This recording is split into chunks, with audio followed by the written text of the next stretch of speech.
राजघाट र बडाडाँडी जोड्ने झोलङ्गे पुल हो। यहाँ सनराइज हुँदैछ भर्खर।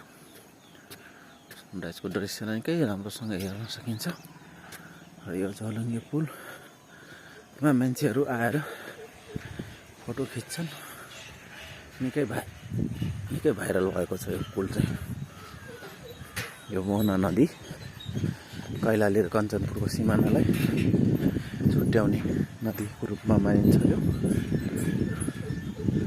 पहिले यसमा चाहिँ काठको पुल मान्छेहरू चाहिँ पार गर्थे।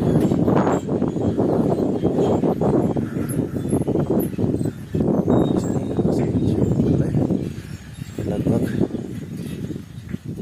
300 मिटर होला यो पुल चाहिँ लम्बाइ। र यसपछि यतातिर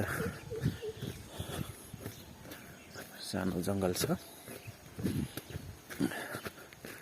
यो चाहिँ नर्सरी हो। नर्सरी फेरि पनि यसरी सनराइजको दृश्य रुखबाट हेर्न सकिन्छ। यस्तो छ। यो एउटा बाँसको बुट्टा हो। यसरी हेर्न सकिन्छ।